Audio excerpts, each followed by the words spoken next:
tugenda kusirika nga mutunyigiriza ebbanga eriwera. Kale bonire ebimwa kubanga omwana akufaanana. Mama Nikolo walemererwa kukuza omwana bulungi wamutendeka obwamalaya nga omwana muto. Wamutendeka obusegu nga mwana muto. Wano juzi yava wa Dr Kuluthum nga tumunonye ku internet ngebuzo omwana aliwa kumba osiriso omanyi jali otunda ntunda omwana wo otunda mutunde. Muve ku maka g'abantu. Mama Nikolo walemererwa amaka. Otunze ndoze bitundu byekyama bisesebuse. Olemereddwa obufumbo, olemereddwa amaka, oyagala kwonoona amaka g'abendi. Twako wabenganda. Acram azalibwa ne mama wo. Mama wa Acram azalibwa ne mama wa Nikolo. Ne mama wa Nikolo. Okitegede. Kitegezo yita Acram baba wo ba brother. Twako wabenganda muliwo kwonoona amaka g'abendi mulaba yafuna omukazi omulungi ow'ekitiibwa. Muve ku maka g'abendi badiya. Mama Pretty Nikolo, mama wa Nikolo bagenda okulogera ogwana go. Tola abantu gwolemereddwa okulogebwa. Ndoza be wayagalanga kabasajja babende tebakuloga nayo ogwana go bagenda guunza, bagenda gukulogola, bagenda gumeza ebinanasi ku face. Ojja kwejusa mukwano. Tetwagala kumanya muve ku maka g'abandi. Nakulabye ngo oli mu kuyonsa omwana, nga ndebe wendo linga ekimonde, toyogera. Omuzadde omutuufu abayagambidde wo omwana mu kamera nti nkwegayiride mwana wange tokiddangamu. Toddamu uva ku maka g'abandi naye wonna wabaddawo lwavudde mu komera ku poliisi n'ogenda okoleza video ng'ojeyo obukakafu bwaki. Kyonna kitunulanga mawube. Wakulose gugwala. N'omwana omuyigiriza obusegu n'ogwozadde ndowooza oyo goli mu kuyonsa naye alina okukola ng'ebya Pretty Nikolo. Wabula bannange omusaayi gw'obwenzi mubi nnyo. Ate n'olwana rwe wali olugenda okufa ebitundu by'ekyama lugenda kubisala gusimanyi figo. Olaba naawe tuddo olina figa naye yakusala olinga olukadde. Ate olwana rwo mutujjeko obwamalaya olemererwa okubuulirira olwana rwo bajja kumala kulukutira mu maaso. Balulete nga baluzeroze nga lugudde eddalu ekyenyi bakitaddeko obusolo. Temutumanyira temutuleetera mize mibi. Muve ku mukazi gasi ya bulolo. Franka, wayogera ko ne mama Pretty Nikolo yabikugamba ko nti Acram ayagala tukufa. Sisi kikolangako. Kubanze Nikolo yangamba nti Acram anko we. Abeera ayino Uganda ne mama we. Anko we byennyini Nikolo kyangamba. So, nze sobola kugenda ate kugeya Acram n'omukazi gwe mbadde manyi nti muganda we. Ekyo sobola kikola Franka. Sikimubuuzanga ko sina kinali mubuuzizaako. Gwe kubanga nagambye oba Franka yali oba kwanda mulina kyozamu ojugera bwe twabyoga tuga nti kyaka Franka yaga kulya mama wa Pretty Nikolo nengamba Franka era ndugamba Franka yaga kulya mama wa Pretty Nikolo yafe bwe tukimanyi wali mama Pretty Nikolo obanga mulina enkwataga n'enjawulo nakati deno kankubuuza kujjako obumpi n'obusirunga bwe bukusumbuwa nze ku myaka gyange bonda bansobola kwebaka n'omukazi alinga mama Nikolo izwe nga bontunulira nsobola kwebaka n'omukazi alinga mama Nikolo kuba wala abajjudde Uganda oli mukazi mulabira mu kiti kya mama wange kwani mama wange agenda okufa nga afaanana bwe batyo sobola mukwana kale sobola naawe ze muwala nga asusize emyaka 25 sobola kwebaka naye njakikola naye maaso ko but kati maaso ko nga amaze okukula but right now sobola kwebaka n'omuwala asusize emyaka 25 sobola kikola mama Nikolo ali myaka 4 nga 5 okyaba ati mange na kwebaka naye manoonya ki nange era nabadde unasuze ngo obwongo mbutakula ngamba uko Franka ali mu conversation oba era ngamba oba nga either nga Acram ne yali ayizo kwagala mama Pretty Nikolo nga awulire kuba ku Franka abaho yeso nga bali bago blackmail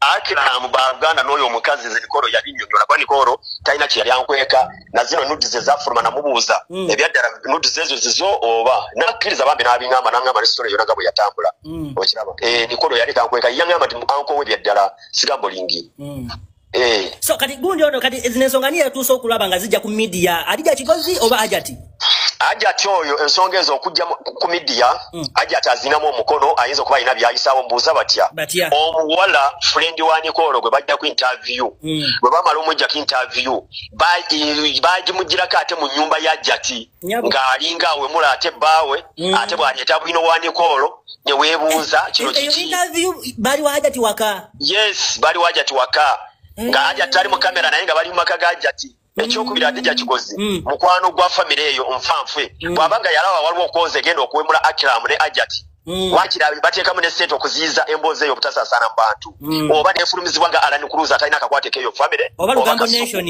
Lugambo Nation be baali suppose ofulumya emboozi yoyo omuwala friend wa Nikolo weebuuze lwaki ate jatigozi yagifulumya ate nga kyali wa family eyo ekitegeeza ajati balina tebayisaawo ng'oluusi bayinza okuba baayawukana dda ne Acram kati ng'anoonya lwekwaso batandikiraawo okitegeera deno oba naawe olwawo okutegeera olinga nti olaba gwe omunyarwanda atalina nviri ku mutwe otandisa obigattagatta kati bannaye kubanza nakuba nnyo alija kigozi ngamba ga bannaye tusobola kubeera nti abawo omukwano gwange Kino agenda kuocha. Nsoma tibezina tubikola. Aha, linda kode no. Nalina twatu akapewa General Sale.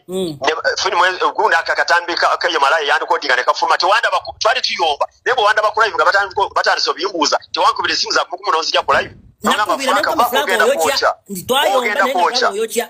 Yes, ati gwe webuuze Adija Kigozi yakoze interview kuba amakaga Kuluthum ne Acram. Ate munaku biri no balaba nga bali ku police era ye YouTuber omu ali kubajja ku interview ya postinga. Okitegeera kyendi kugamba. Nkitegeera. Ninizi baada adde bekobanye ajja talina kyayisaawo oba omusajja yali yamukowa wadda ayagala mwejja ku mu ngeri eyo ate tugenda kitegeera. Webuuze lwaki Adija yavuddeko eyo kozi yo natega mukwano gwa family eyo. Kitufu. Kubanga Adija yaposti ajja alina ekiwandiiko kye yawandiika. Adija n'akipostinga n'antaginga Mbu Deno jangu neetondere. Kubanga bagamba singa n'akisoma Adija. Otadde ebintu bino nga Hajja tabimanyiiko obanga bw'aba bimanyiiko nja kwetondera. Kiseera.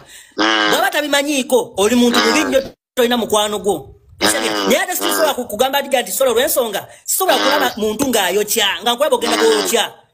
Mpozi nga batuga nti Hajja Kuluthum yayawukana nani? Yayawukana ne Acram. Hajja Kuluthum kankuwe story. Hajja Kuluthum yakoowa nze mukulaba okwange nganze Franka yakoowa yakoowa ddo omusajja oyo sinage yaliwo Salama Road n'ebirala byetuze tuwulira nga byekobanya ku busolo kati yanoonyeza engeri gyagenda okwawukanamu obulungi n'oyo omusajja n'abasooka baleeta emboozi ya mukwano gwa Nicole ne bagigatta ne bagiwa society ne bavaayo ne baleeta bino ebya Nicole ne maama we ne babiwa society kati oyo omusajja ayinza n'okuva eyo mu America gye yagenda omusajja omukazi amuwa ekibaati amugambe amuwe red card amugambe waayi according ekyo na kino ekibaddewo tosobola kuweebuulanze n'omalayo kati gundi omukyalo oyo ali kwanika obuziina bw'omusajja kuba buli kintu kyonna ekivaayo ebyanikora okubeera ku poliisi byayise ku mukutu gwa Adija ebya Kigozi alinga bodyguard kale yalinga ategerera Hajja Kuluthum yakuteesawo yajati so abanauganda mulina okubuuka ne mwebeereramu mukazi anoonya waawa musajja red card amuggyeko bulungi ng'amaze omwanika eri ensi kuba olwedda amaze omwanika kati kitegeeza nti Hajja Kuluthum ali mu kwanika bbaawe gwe tolaba bw'oba oli mumpi oba tetolaba oba totegeera ndaba abanange mumpi naye tegeera okusinga lwaki anti kati labayo nze wamugambye nti nokyayika Hajjati tali mu kwanika bbaawe Adija alabika yamukuba kikopo n'amugamba tulabisaani Pretty Nicole. No. Hajjati yasoma alina diguli mu law oba doctor. Tasobola kubanga muziro okutuuka ku extent. Ebintu singa byaze nga biyitiddewo akasuku oba walani kuloozi nga se Adija Kigozi. Akwata ensawo ya Kuluthum twandegambye amawano gazze. But abali kubifumya banyumba bonna. Biva mu nyumba. Kuba Adija YouTuber woyo omukazi yamujja ku interview yekka. Teri mulala mujja ku interview. Kituufu. Yes, ngaba yalaba amawana agagenda okwona amaka gabali agava kwako ka friend kani kola kawala nobanga mukazi oba musajja wadde nogo amulabye ebintu ebyo oteeka mu sente nyingi n'ogulira omuwala oyo okuziyiza ebintu ebyo obutafuluma kati ate bo bennyini be bali bifulumya baabo bagyeko omuwala interview bagimugiddeko mu nyumba ya Kuluthum bwe bavudde ku interview buyo bakuteni kola bamututti baanika abanika omusajja abaganda balina olugero totakirenga tonna bakikenene lwandusu kati Acram bali mukenene lwandusu bamutta mwanika mu nsi yonna ensi emutegeere abasiraamu bamutegeere basheke bamutegeere ababagatta bamusalira omusango nti kugula obwana okwana bumalaaya buli kimu evidence yeno yes kyebalikola kati kino naize mpulira binsobedde n'okunsobera kubanga Hajjati ali mu kwokya era Hajjati ali mu kulabisa bbaawe kitegeeza baayawukana dda kakati nze nga nze Deno ngamba nze nga nze lwaki walesa Hajjati Kuluthum okugezaako okulabisa Acram kuba bino biringa byakulabisa ombuuza ngani kyaliwo ombuuza ngani Adija Kigozi omukyala alina emmotoka ennungi ombuuza ngani nga CEO nina emboozi gye nsobola okukola ku Hajjati nga Hajjati si yaŋŋambye oba nga kisoose mwebuuzaako andi kati kiriwo ekiti era Adija kiringa nze bwe mba njokya osobola naye eno sitotugajika naye ogenda kwokya kuba eri family affair okitegeera singa ebitundu byekyama ebya Acram byabatuukako nga pulaani ya mama Nicole ebadde eyiseemu ebijja mu inbox zammwe mwalikoze ndoza mwalisaanikira internet yonna kati mission ina n'obulumi bwe balina ku mutima nga bwe babulaze mu video okutuuka kwa ba Acram news imagine nga tetwabirese mu public ng'eyo mission efailinze kitegeeza balikoze ekisingako onfuna bulungi so sanga tulire side ekisimanyanga mumukozeseze ensobi mukoze muti so ebyo byambuno haja siya baawe ebyo bigambo bya mwe mutobo mwagala kibeere ekyokulala buli mukazi yenna ali ku side ya Piti Nicola awulira obujja nti mu butambuze mwongera okuswaza omukazi kye mwabadde mwagala andi kati alija obutambi bwa accident buli omu atandise okugamba simanya hajati wadde simanya wayo lwaki temutu ansonga kulwaki hajati yavuddeyo singa byabadde biri mawulire essaawa eno nga balemereddwa okufuna ekyo kye babadde baagala kiki ekirala kye balize tebali plannings kati zo nyudizi jeziri zafuluma eshi nyudizi zo Acram yali azibawa ekitegeeza byombuuza tobinaako nageza kugamba kiti no uliriza alija nawe okimanyi bulungi uliriza nenasokola ki kikubuuzizza nti teziriyo wabula mwali musobola okudifendinga bino ne bitafuluma okitegeera kubanga olwedde Acram yali talina gundi yonna alina yasirikire Nicolo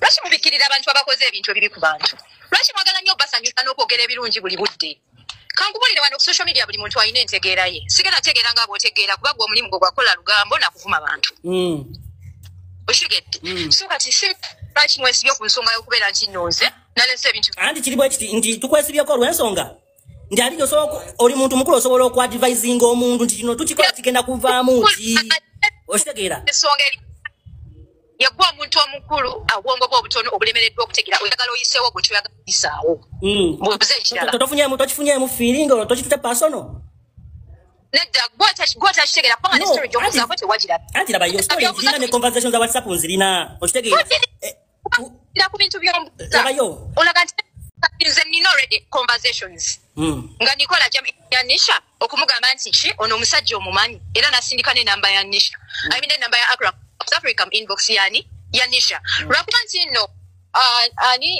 Acram yenamba yagivaako awo yazimatu kubanga abantu bakozesa abasajja ensobi ne Acram naye muntu kati singa ndo ezo za baganundo za singa mutu wogganira era singa tunanya yazitadde abayazitadde okitegeera bw'oba ng'oli musajja naye ng'olinayo omukazi oba omuwala yenna nga mukwano gwo osinga mukazi wo eyo nsobi ate era bw'oba ng'oli mukyala naye ng'olinayo omusajja nga mukwano gwo okusinga bbaawo eyo nsobi omukazi yenna oba abafumbo bonna omuntu alina okubeera best friend wo ye mwagalwawo okujjako ng'olina oli musajja era ng'eriyo omusajja mukwano gwo ekyo kiryokke kuba mulina ebyekisajja bye musobola okunyumya byotasobola nyumya na mukazi wo oba oli awo bw'oba mukyala ng'olinayo omukyala nga mukwano gwo best friend that is okay kubanga eryo bye musobola okunyumyanga abakazi nga tosobola binyumya na bbaawo naye ate era relationship enywedde kyosobola okunyumya ne mukwano gwo osobola okinyumya ne bbaawo so bw'oba oli eyo nga weerimba mbw eriyo omusajja mukwano gwange osinga bba wange my dear that is a mistake so weetereeze bw'abanga bbaawo tannafuuka mukwano gwo bw'abanga mukyalawo tannafuuka mukwano gwo lwananga bw'osobola mubeere ba mikwano kubanga bingi byajja okukukweka kubanga you are not friends so mu bulamu ng'okola buli by'okola gezaako okulaba nga patanawo mukwano gwo ako nno kalowoozo kyendabye mu Uganda olwaleero bannansi tebawa independence makulu oba si kyo si bamativu na nkola y'abakulembeze baabwe kubanza nali mbaddeko mawanga amalala olunaku nga luno olw'ameefuga buli munnansi abeera ape bayisa ebikujjuko fulaga z'ensi baziwanika buli wamu n'olaba nga bazambadde buli omu naggalawo bizinensi ye okuwa olunaku lw'ameefuga amakulu naye olwaleero independence mu Uganda buli omu ali ku bibye ekitegeeza abakulembeze temukoze kimala kunyikiza meefuga mu bannayuganda independence ze tunoonya si za kujaguza buli mwaka nti Uganda ewezezza emyaka bwegiti nga yeefuga twetaaga okwefuga mu nsawo omuntu abeeremu n'akasente akasobola okuweerera abaana be, okwebeezaawo, okweriisa n'okwekulaakulanya. Yeyo independence Munnayuganda gye yeetaaga. Naye olwaleero tugamba twefuga, naye Bannayuganda abasinga baddukira mu bazungu abaatufuganga, baddukira mu buwambe. Bannayuganda baddukira mu busosoze, baddukira mu buddu. Lwaki? Nti independence yaffe tukuzankuze naye nga terina kyetwongerako. Munnayuganda yeetaaga independence mu byenjigiriza, mu byenzijanjaba, mu byentegeera, mu byenfuna. Ye independence gye twetaaga ng'oyinako akantu mu nsawo. Naye no independence etuuka abantu ne bennyamira bwennyamizi. Bannayuganda si basanyufu kwefuga. Era singa omuzungu akyasobola okujja okutukwatamu, Bannayuganda basobola okukigula. Kubanga wali wano Munnayuganda g'oyinza okuwa visa ya America, oba eya UK, oba eyawa n'asigala mu Uganda. Wali? So independence etugasa. So mwenna abatufuga, bakama baffe, presidenti, aba kabinenti, bani bonna okutuukira ddala kwero si wanu. Tulwane nnyo okulaba nti abantu bafuna independence ezibagasa. Financially, omuntu agende mu ddwaliro nga teyeetaaga kugenda Bulaaya. Ebyensoma bigase bannansi. Ebyemirimu bagifune wano. Sente zigase bannansi. Munnansi alabe ku makubo nga gakoleddwa Uganda nga yagayitamu. Ebyenjigiriza. Institutions zizikolere munnansi. Omuntu abeere nga takyagobwa mu ntobazi za Uganda nga Munnayuganda. That's the independence we want. Ate enkole neeyina okukyuka. Kubanga otunuulira eggwanga erigamba nti lyefuga. Nga buli munnansi ayaayo anagenda bweru. Abalwala wano bajjanjabirwa bweru. Enguudo ezikolebwa wano sente ziva bweru. Ate nga n'abazibba bannansi ne batakwatwako. Ekitegeeza olunaku lukuzibwa bukuzibwa. Naye nga bannansi si bamativu na nfuga ya wano. Bannansi tebali financially independent. Omuntu anoonya nekyali ewuwe nga takiraba. N'alwana okusomesa omwana. N'amala okusoma n'anoonya omulimu n'atagufuna. Syllabus ne education tetulina ya Uganda eri independent, tukyali ku by'abazungu. Omunnansi atuuka mu ddwaliro nga teri ddagala. Bannansi beetaaga okubeera financially independent, omuntu asobola okwegulira kagaati akalyeko n'abaana be. Olwaleero nga bannansi bagobebwa mu ntobazi nga ne orders zivudde ku bazungu. Ndi Uganda munyigiriza eddembe ly'ebikere mu ntobazi mulimu abantu, tubawadde ne ssente bweziti mubagobeemu ne mukolera ku ntoli z'abazungu. Olwaleero nga Munnayuganda atunuulira amakuba amabi, toyinza kumugamba nti yeefuga. Abantu tebalaba makulu mu kwefuga. Bakulembeze baffe mulwane nnyo okulaba nti mukolera abantu batuuka okweyagalirako mu gavumenti zaabwe. Omuntu ogenda mu ddwaliro nga teri ddagala, omuntu atunuulira abaana bazadde nga tewali mulimu, talina kyabaliisa, toyinza gamba muntu bw'atyo nti yafuna obwetwaze. Yafuna obwetwaze oyo. Ng'abantu abakungu bwe balwala bajjanjabibwa bweru. Ng'abantu eggwanga balidduse baggwera bweru. Wano buli omu bw'afuna omukisa ogufuna visa ayita mu buyisi. Abali wano boolaba bagamba nti banywedde Uganda tebafunanga bufunyi mukisa gufuna visa za nsi ze baagala. Naye wano singa tuyisa akalulu ne tugamba nti tuzze omuzungu atufugemu, abantu bajja kubagoba mu bukulembeze. Nze mbabuulira, tubakubyeko akalulu n'omuzungu, tukabakubyeko.